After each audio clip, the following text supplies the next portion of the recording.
Watch and burn. Hey everyone. So tonight I want to discuss, I almost said Godspeed, Silver Mount Zion's second album, and this is Born into Trouble as the Sparks Fly Upwards.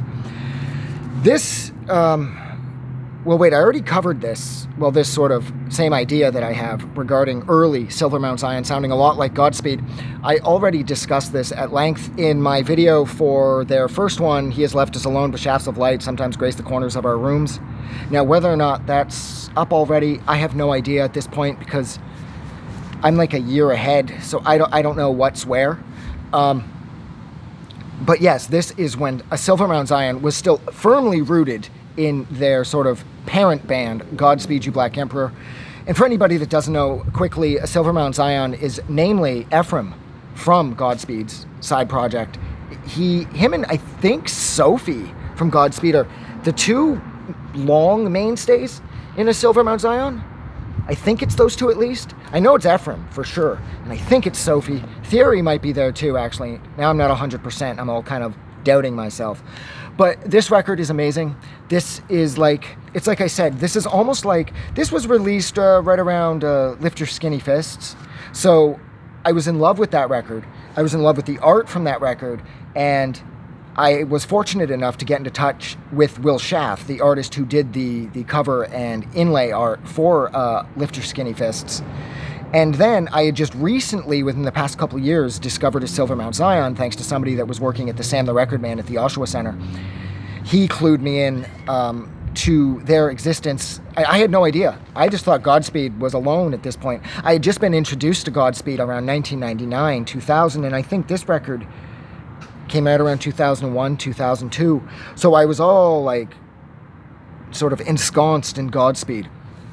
Ensconced. It doesn't even fit, but I said it anyways. I think I said it because I was thinking about George saying he wanted to be ensconced in velvet from Seinfeld. But anyways, yeah, I was sort of all like drowning in Godspeed, and I thought that that was all that they had to offer. And I very quickly found out, once I was introduced to a Silver Mount Zion, wow, they have a lot of side projects. I mean, there's a Silver Mount Zion, Esmerine's got members of Godspeed, or at least they did at this point. There was a One Speed Bike, Set Fire to Flames, if I'm not mistaken, had members of Godspeed in it. There's more, and I just can't think of them. They're sort of like Constellation / Alien 8 regulars. It doesn't matter. This record is amazing because it sounds like Godspeed. A Silver Mount Zion still hadn't figured out fully who they were as far as their sort of sonic offerings were concerned, and so they're still sort of cribbing heavily from their band, their main band, Godspeed. And it's amazing. It's like, this is like a 0.5 Godspeed record. I always framed this sort of like how Captain America's Civil War is the Avengers 2.5. Well, this, as well as a Silver Mount Zion's first one, He Has Left Us Alone, they are 0.5 Godspeed records. So if you are a fan of Godspeed You Black Emperor and you haven't bothered to look into a Silver Mount Zion, or perhaps you've heard more of a Silver Mount Zion's newer releases, and they're a lot heavier and more like guitar focused and vocal focused, but if you want that sort of classic Godspeed sound, this record especially. But I would still argue, actually no, their first two ones are equal. Like this and He Has Left Us Alone are equally Godspeed. It's just, I would argue that He Has Left Us Alone is more like Slow Riot Godspeed, and this is more post Lift Your Skinny Fists Godspeed. My favorite songs on here, Sisters, Brothers, Small Boats of Fire Are Falling from the Sky. The song titles are just as long as ever. Could Have Moved Mountains, Hurrah, Hurrah.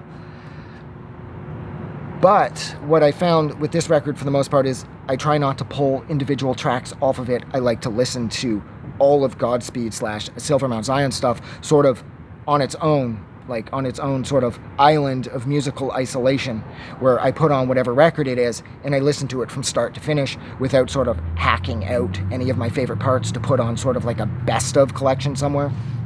I mean, technically I've done that, but whenever I never listen to it. It's like I listen to like all of my favorite like Atari Teenage Riot songs or my favorite Rancid songs or Metallica or whatever all the time.